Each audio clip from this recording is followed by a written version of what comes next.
Have you ever felt mentally exhausted even after doing nothing all day? Or found it hard to sleep because your mind wouldn't stop thinking? You're not alone. Your senses have been wide open, soaking in everything: the news, noise, the scrolling, the stress. And now your mind is overwhelmed. This is where Pratyāhāra, the fifth limb of yoga, steps in. The forgotten art of sensory withdrawal, the practice that helps you win over your senses and reclaim your mind. Not to escape the world, but to regain inner stillness in a world full of noise. Svavishya asamprayoge chitta swarup anukaraha iv indriyanam pratyaharaha. Maharishi Patanjali defines Pratyahara as the withdrawal of the senses from their objects, making the senses follow the nature of the chitta, the consciousness, and not the world. Pratyahara is choosing not to react to every buzz, beep, or scroll. It's the art of conscious disengagement. Taming all the gyanendriyas and the karmendriyas along with the man and become jitendriya is what Pratyahara helps us achieve. Today, we have eyes that crave visuals, ears that chase noise, tongue that desires taste, skin that seeks comfort, and the mind that runs after all. And not to forget the nose, which wants to smell everything. Without Pratyahara, the mind remains pulled outwards.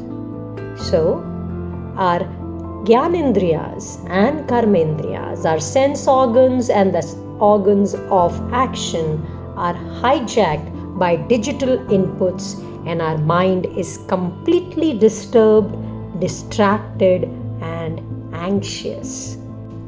Pratyahara today means taking breaks from screens, being selective about what you consume, choosing when and what to respond to, saying no to sensory overload. In Bhagavad Gita, Shri Krishna said, Yada saharte cha ayam kurmah angani iv sarvashah indriyani indriyathebhyah tasya pragya pratishtita. Like a tortoise pulling its limbs, you can also pull your senses inward to protect and preserve your mental energy. That is Pratyahara.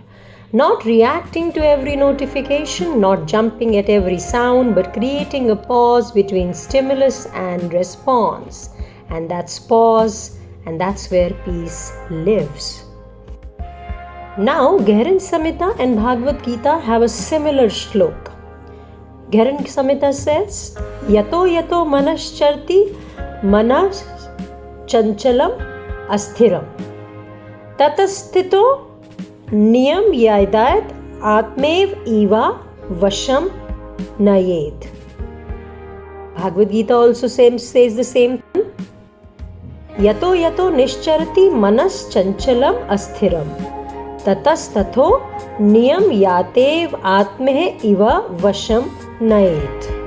Meaning, whenever the restless and unsteady mind wanders, bring it back under control and direct it towards the self. These two verses give practical ways of achieving Pratyahara. And these two verses say, when the mind wanders, acknowledge it, guide it back, and rest it in your inner awareness.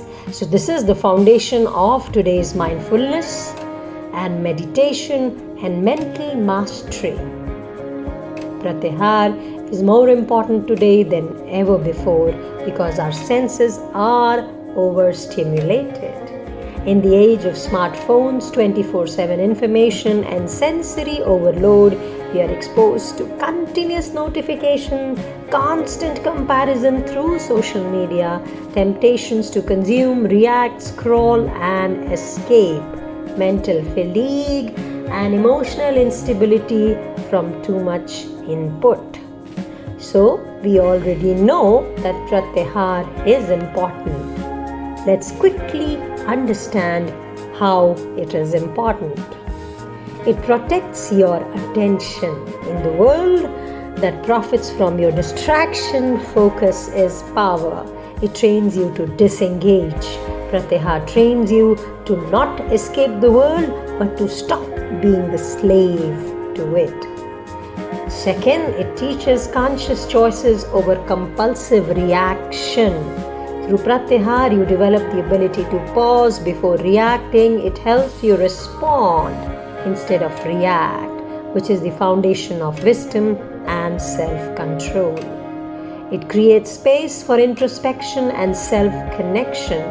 Withdrawing the senses allows the mind to turn inward, where reflection, clarity, and creativity live. And as Maharishi Patanjali says, if you have to achieve a dharana, concentration, meditation, dhyan, and absorption, the ultimate kaivalya through samadhi, it is only possible through mastering your sense. How to practice Pratyahara? Start with one sense at a time. Withdraw something. It does not mean you suppress. It means regulate and redirect. So you avoid overload of visual stimulus. Limit your screen time. You designate no screen spaces. While you're eating, be mindful about eating. Don't watch your phone. Listen to calming sounds like soft nature music and not loud media. Choose silence over noise. Spend 10 to 15 minutes trying to understand the quietness. Be quiet. Try to absorb yourself. Eat slowly and mindfully, and don't multitask. Reduce excessive stimulation should be reduced. You should not be eating too much of spice, too much of sugar. Try to limit it. Observe your cravings. Don't act to your cravings. It's not your stomach craving for food. It's your tongue wanting that taste. Don't give it to it. Avoid strong fragrances which stimulate memory and emotion. Use subtle fragrances which bring awareness. Take conscious pauses between activities. Wear comfortable clothes which don't overstimulate, and practice body scanning through meditation and build touch awareness. Maharishi Patanjali in his Sutra 55 of chapter 2 says, Tataha parma vashyataha indriyanam. From Pratyahara arises the highest mastery over the senses. This is not escape. This is empowered. You become a jitendriya once you conquer your senses and your man and arrive at consciousness, your chitta, which is clear like the lake. And from this stillness will arise clarity, creativity, and calm. So as Lord Krishna says, be like the tortoise, be like the master, jitendriya. Practice Pratyahara, reclaim your peace. Today's sankalp is, today I choose to honor my senses by guiding them inwards. I will not be ruled by noise, distraction, or reaction. I welcome silence as my strength and stillness as my sanctuary. Thank you. God bless you.